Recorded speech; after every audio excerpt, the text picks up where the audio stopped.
안녕하십니까? 하나원 문학관 TV를 진행하는 손흥섭 시인입니다.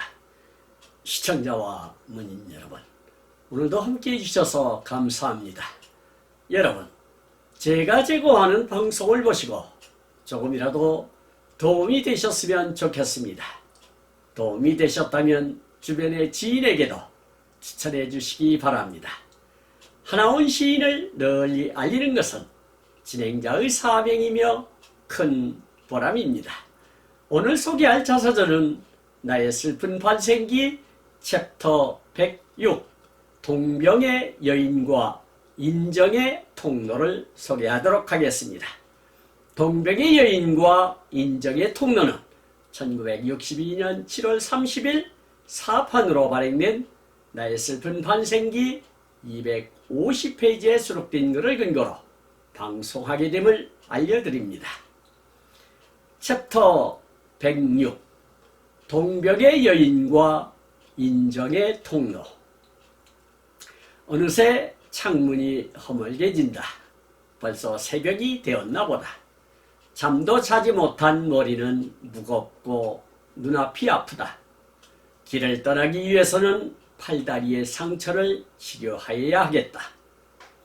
상처 치료도 끝마쳤다. 조반도 먹지 않고 도망치듯이 여관집을 나왔다. 대청동에 있다는 대풍자유 제조소를 찾았다. 한국에 단 하나밖에 없는 대풍자유 제조소는 내가 상상한 것과는 너무나 거리가 먼 초라한 시설이다. 다만 대풍자 열매를 까서 기름을 짜는 정도에 지나지 않는 시설이었다. 견학할 아무것도 없어 그냥 그 제조소를 나왔다. 대풍자여 제조소를 나와서 영도에 가보고 싶은 생각에 그냥 아직도 일본의 매물이 가시지 않는 거리를 지나 시청 앞로 다리를 건넌다. 물살이 거세게 흐르는 영도 해역은 신녹색으로 숱한 세월을 여전히 변치 않고 흐른다. 영도 다리가에서 다시 시선을 현해탄으로 옮긴다. 눈이 시퍼렇도록 바라보니 추억은 갈매기 나래처럼 도로로 도로로 주름 잡아서 잔잔히 해상의 꿈길은 애달게 수평선 밖으로 흩어진다.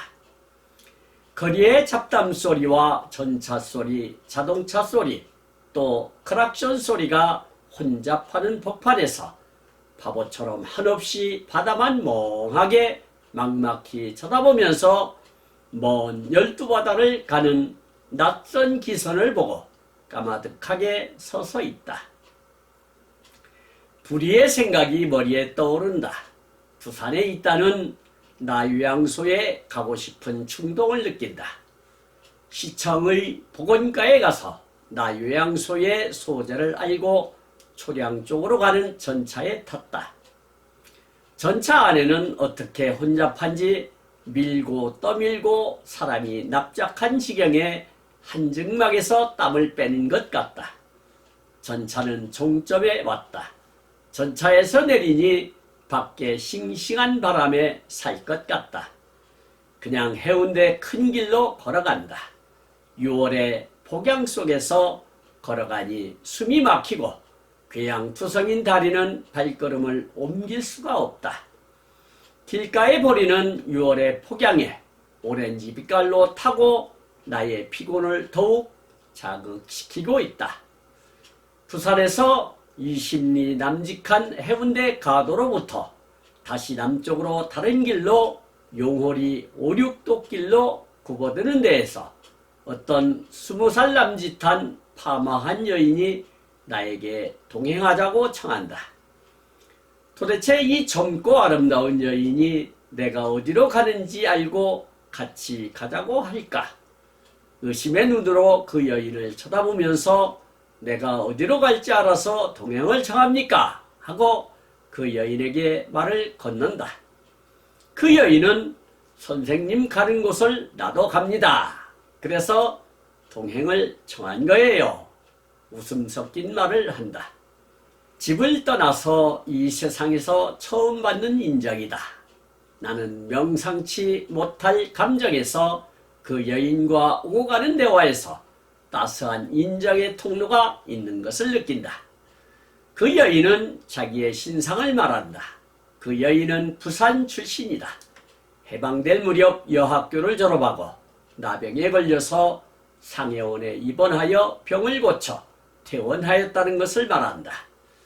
나 보기에는 그 여인에게 아무런 낯증을 뜯어보려도 볼 수 없는 성한 여성이었다.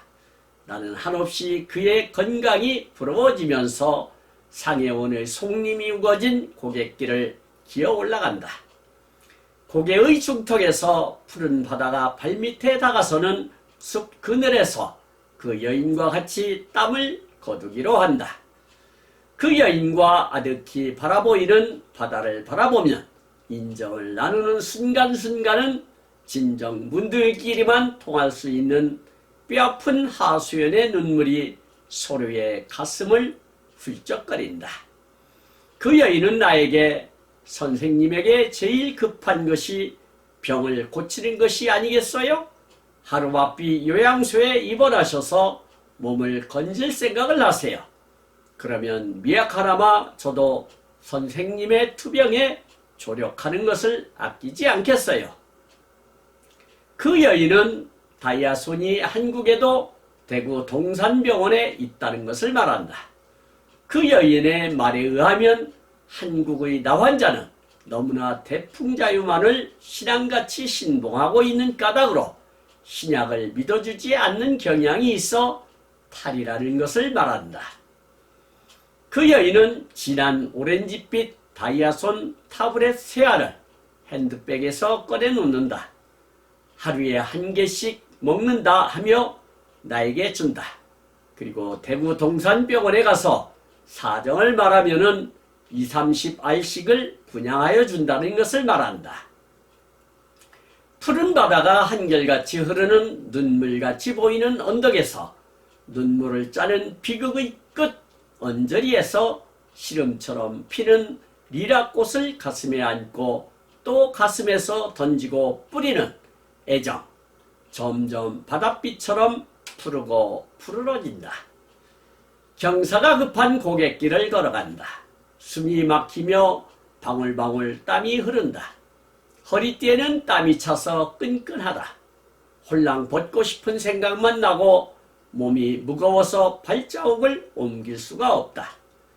그 여인은 더위에 못 견디고 있는 나를 민망스러운 시선으로 보고 있다. 그는 나에게 다가서면서 하늘색 바탕에 진한 하늘빛 물결이 줄로 둘러져 있는 파라솔을 나에게 씌워 그늘지게 하며 또한 부채로 부채질을 한다. 여치가 금속성 소리로 불길 같은 더위를 울어댄다 라고 챕터 106을 기록하고 있습니다. 첫 번째 단원을 보도록 하겠습니다. 어느새 창문이 희멀게진다. 벌써 새벽이 되었나 보다. 잠도 자지 못한 머리는 무겁고 눈앞이 아프다. 길을 떠나기 위해서는 팔다리의 상처를 치료하여야 하겠다. 상처 치료도 끝마쳤다. 조반도 먹지 않고 도망치듯이 여관집을 나왔다. 대청동에 있다는 대풍자유 제조소를 찾았다. 한국에 단 하나밖에 없는 대풍자유 제조소는 내가 상상한 것과는 너무나 거리가 먼 초라한 시설이다. 다만 대풍자 열매를 까서 기름을 짜는 정도에 지나지 않는 시설이었다. 견학할 아무것도 없어 그냥 그 제조소를 나왔다 라고 챕터 106을 열고 있는데요.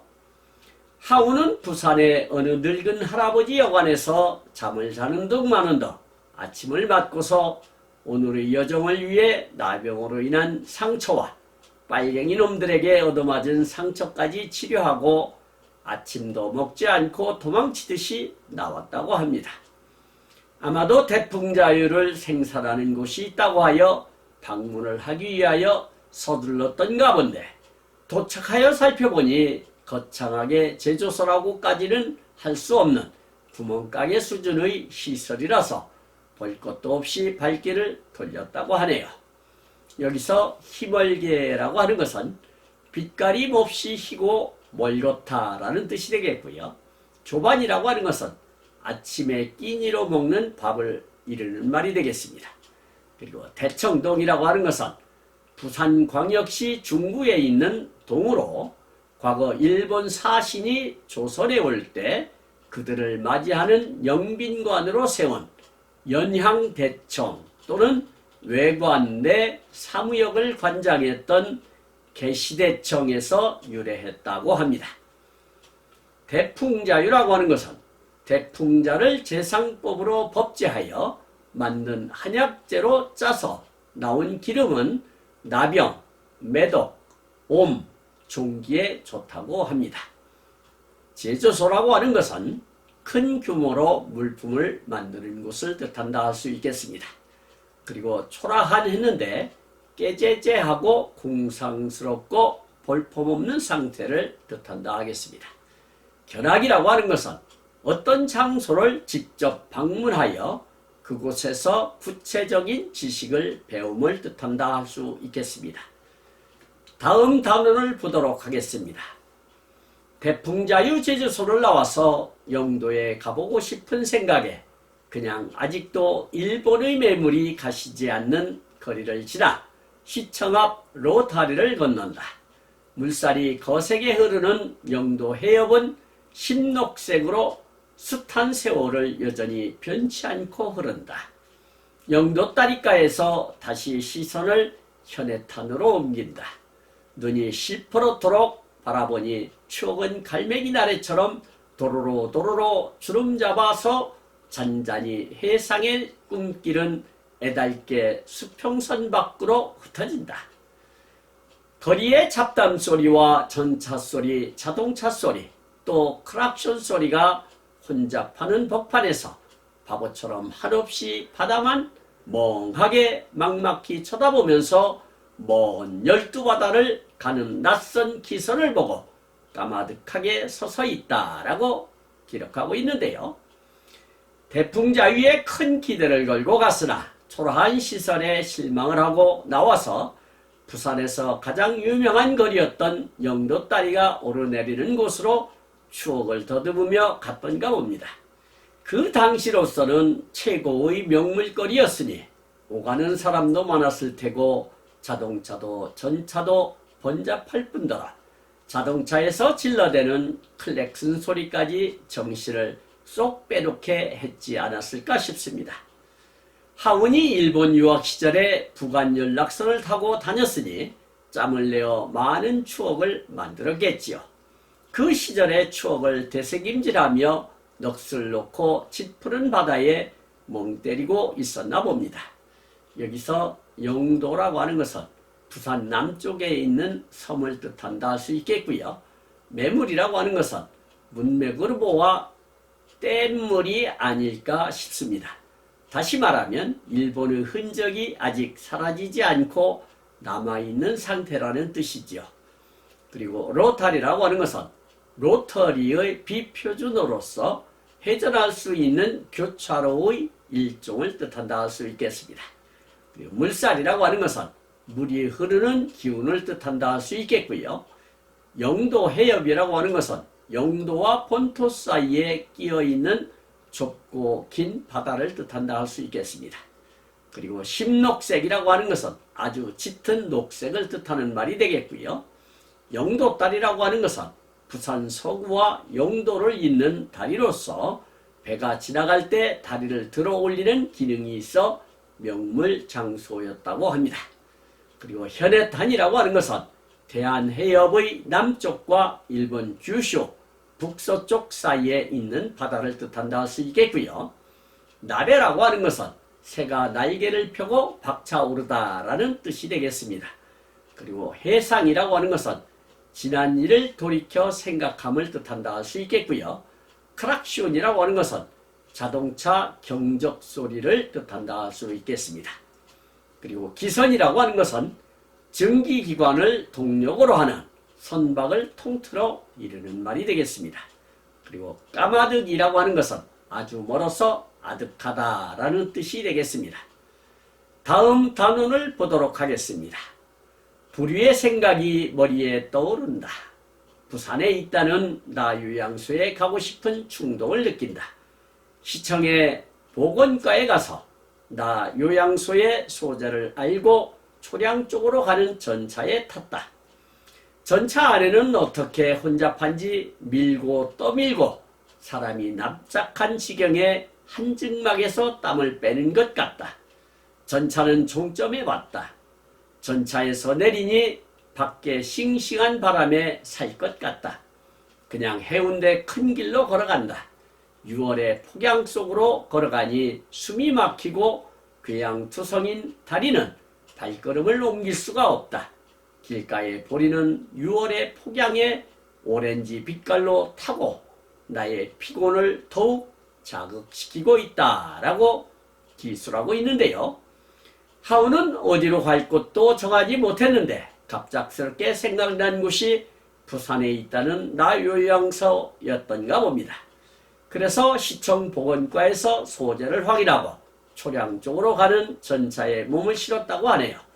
그런데 전차는 초만원을 이루어 몸이 납작하게 될 정도라니 가늠할 수 있을 것 같습니다.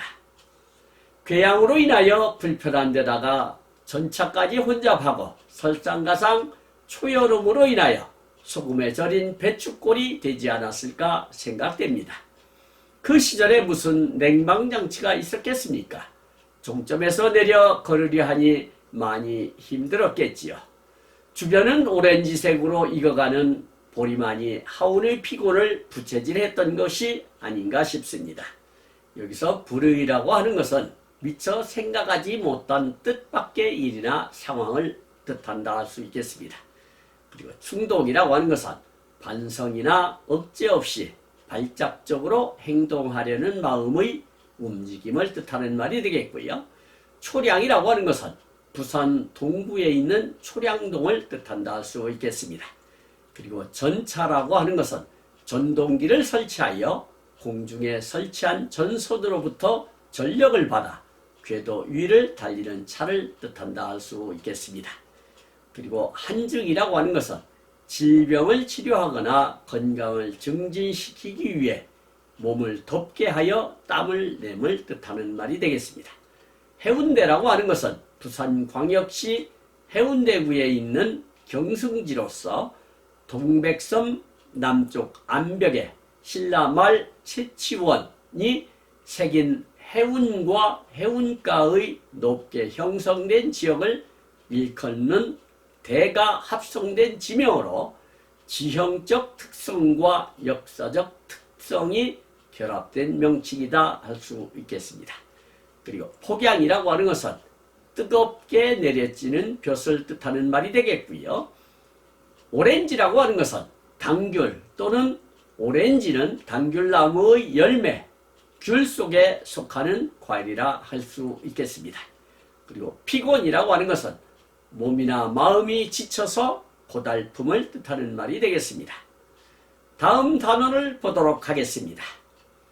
부산에서 20리 남직한 해운대 가도로부터 다시 남쪽으로 다른 길로 용호리 5, 6도 길로 굽어드는 데에서 어떤 20살 남짓한 파마한 여인이 나에게 동행하자고 청한다.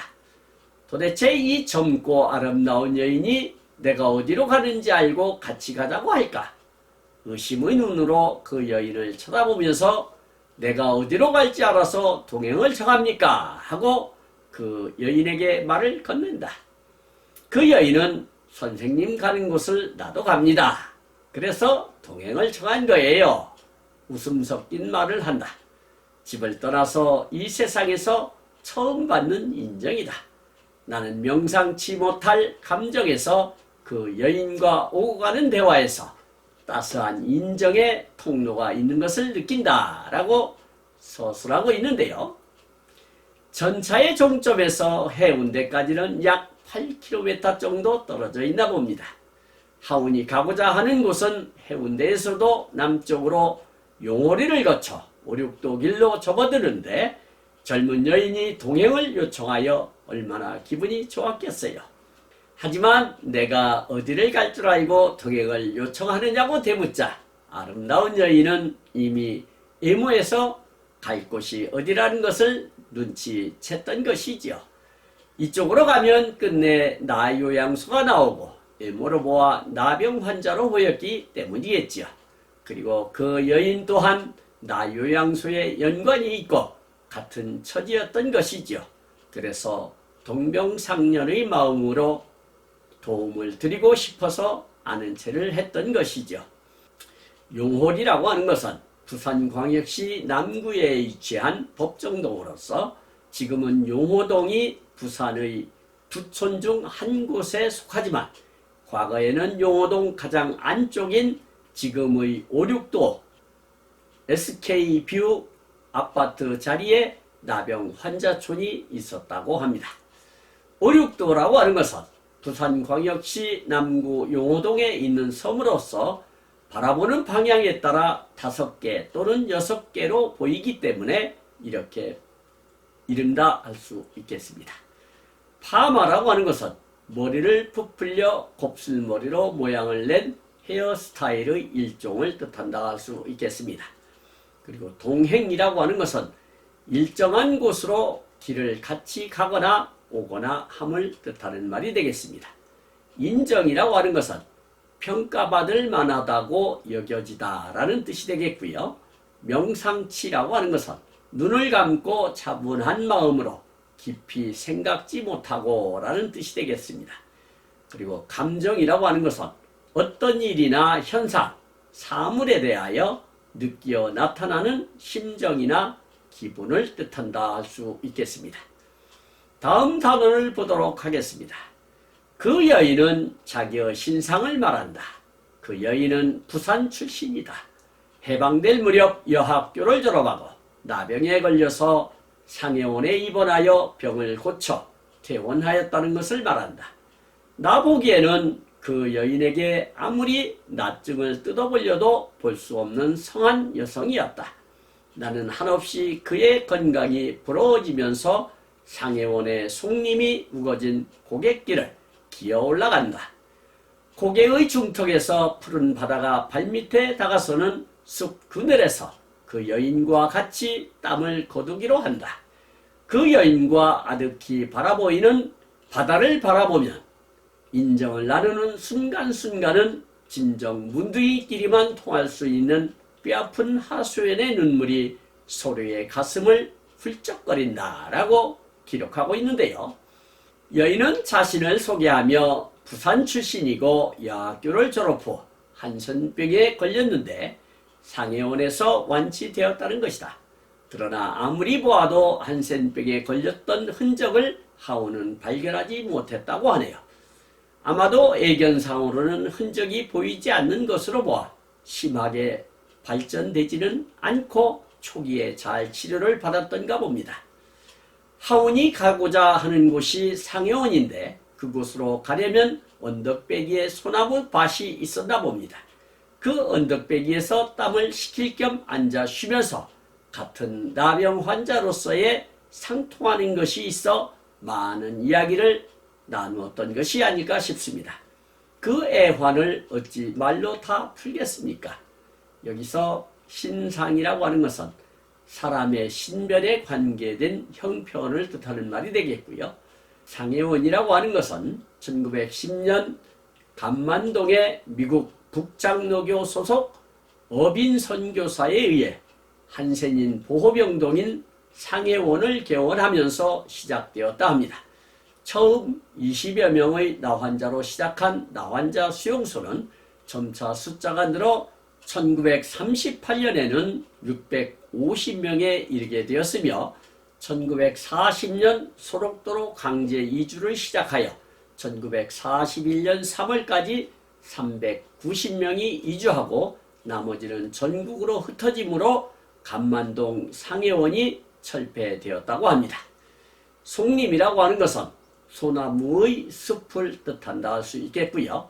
중턱이라고 하는 것은 산이나 고개 따위의 평지보다 높은 곳에서 중간쯤 되는 곳을 뜻한다 할 수 있겠습니다. 거둑이라고 하는 것은 사전에 없는 방언으로 땀을 식히거나 말리는 것을 뜻한다 할 수 있겠습니다.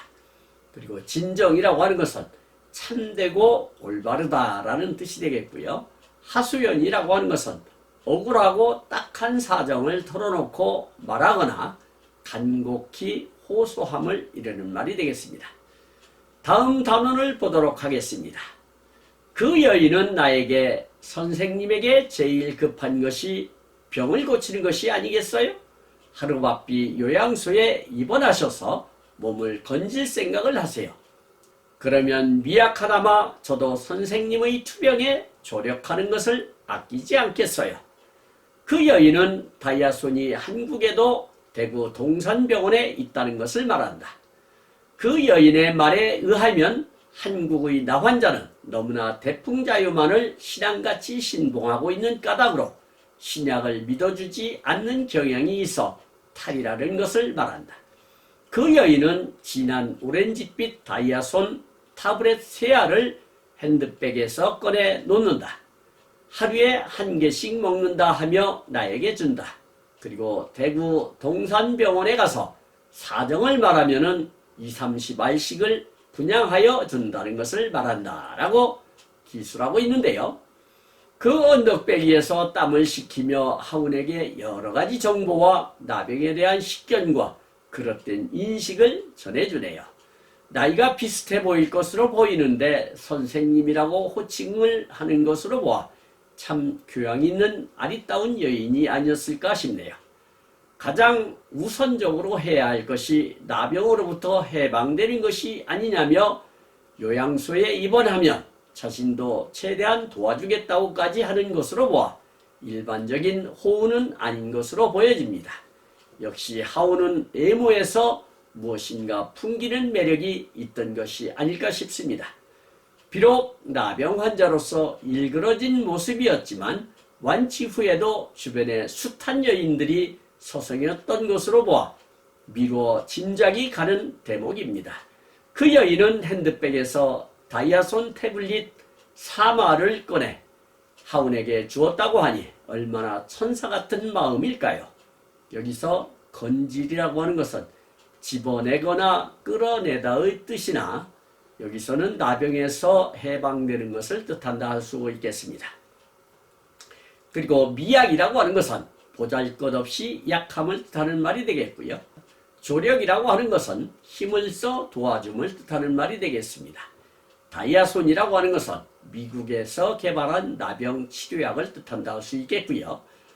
동산병원이라고 하는 것은 1999년 개원하여 안우화 선교사와 장인차 의료선교사가 1899년 12월 24일 대구 양령시장 내 미국 예수교 북장로교회 대한선교부 대구 선교지부에 개원한 제중원에서 시작된다 하겠습니다. 이 제중원은 한강 이남 최초 현대식 병원이며 계명대학교 동산의료원의 전신이라 할 수 있겠습니다.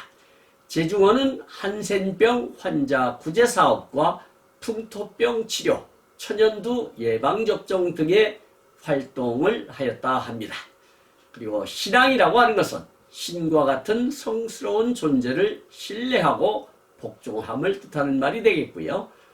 신봉이라고 하는 것은 교리나 사상 따위를 옳다고 믿고 받듦을 뜻한다 할 수 있겠습니다. 신약이라고 하는 것은 새로이 제조하여 판매하는 약을 뜻하는 말이 되겠고요.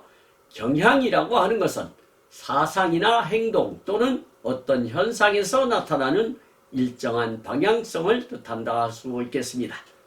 탈이라고 하는 것은 핑계나 트집을 이르는 말이 되겠고요. 타블렛이라고 하는 것은 알약을 뜻하는 말이 되겠습니다. 그리고 분양이라고 하는 것은 전체를 여러 부분으로 갈라서 여러 색에 나누어 넘겨줌을 뜻하는 말이 되겠습니다. 마지막 단원을 보도록 하겠습니다. 푸른 바다가 한결같이 흐르는 눈물같이 보이는 언덕에서 눈물을 짜는 비극의 끝 언저리에서 시름처럼 피는 리락꽃을 가슴에 안고 또 가슴에서 던지고 뿌리는 애정, 점점 바닷빛처럼 푸르고 푸르러진다. 경사가 급한 고갯길을 걸어간다. 숨이 막히며 방울방울 땀이 흐른다. 허리띠에는 땀이 차서 끈끈하다. 홀랑 먹고 싶은 생각만 나고 몸이 무거워서 발자국을 옮길 수가 없다. 그 여인은 더위에 못 견디고 있는 나를 민망스러운 시선으로 보고 있다. 그는 나에게 다가서면서 하늘색 바탕에 진한 하늘빛 물결이 줄로 둘러져 있는 파라솔을 나에게 씌워 그늘지게 하며 또한 부채로 부채질을 한다. 여치가 금속성 소리로 불길 같은 더위를 우러댄다 라고 챕터 106을 마감짓고 있습니다.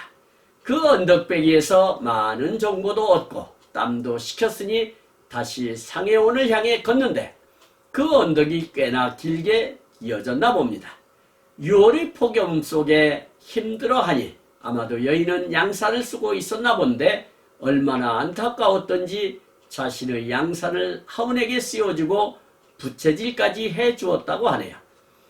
이 정도면 연민의 정이 있었거나 아니면 혹 천사가 아니었을까 생각됩니다. 역시 시인답게 그 상황에서도 소프라노로 노래하는 여치의 노랫소리까지 귀에 들어왔나 봅니다.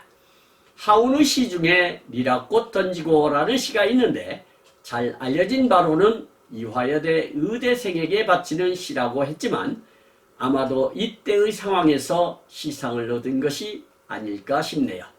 여기서 비극이라고 하는 것은 매우 슬프고 비참한 일이나 사건을 뜻한다 할 수 있겠습니다. 언저리라고 하는 것은 둘레를 이룬 가나 그 가까이를 이룬다 할 수 있겠습니다. 시름이라고 하는 것은 마음에 걸려 풀리지 않는 근심이나 걱정을 뜻한다 할 수 있겠고요. 리라라고 하는 것은 물풀의 나뭇가의 낙엽 관목으로서 발칸반도가 원산지라 할 수 있겠습니다. 영미권에서 라일락이라고 부르며 한국에서의 정식 명칭은 서양 수수꽃다리라 할 수 있겠습니다. 애정이라고 하는 것은 사랑하는 정이나 마음을 뜻하는 말이 되겠고요. 민망스러운 했는데 남을 대하기 안쓰럽거나 부끄러운 느낌을 이르는 말이 되겠습니다. 시선이라고 하는 것은 눈이 가는 방향을 말한다 할 수 있겠고요.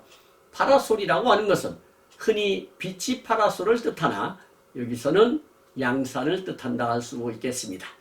부채라고 하는 것은 손에 쥐고 흔들어서 바람을 일으키는 도구를 뜻한다 할 수 있겠고요. 여치라고 하는 것은 넓게는 메뚜기목 여치상과 좁게는 여치 속에 속하는 곤충을 한데 이른다 할 수 있겠습니다. 지금까지 함께 하신 시청자와 문인 여러분 감사합니다. 제가 하나훈 문학관 TV를 방송하는 이유는 고난과 역경을 딛고 문학의 꽃을 피우신 하나훈 시인을 널리 알리기 위해서입니다. 여러분의 주변이나 하나훈 시인에 관심 있으신 분께서는 인터넷 포털 다음의 카페에서 하나훈 문학관을 검색하여 가입하시면 고 하나훈 시인에 대한 다양한 자료를 접할 수 있으며 많은 시인과 문학활동을 함께 할 수 있습니다. 그리고 유튜브에서 하나훈 문학관 TV를 검색하시면 하나훈 시인의 진면목을 발견하실 수 있습니다.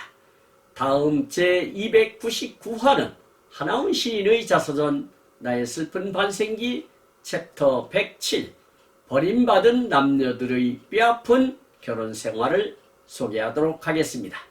그리고 광고 말씀드리겠습니다. 하나훈 문학관에서는 화면의 사진과 같이 문인의 등용문인 제호 파랑새라는 문학지를 6월 20일경과 12월 20일경 두 차례 발간하고 있습니다. 화면의 안내와 같이 2025년 전반기에 발행하는 파랑새 제11집에 기고해 주시기 바랍니다. 더욱더 알찬 내용으로 찾아뵙겠습니다. 감사합니다. 진행의 손흥섭이었습니다.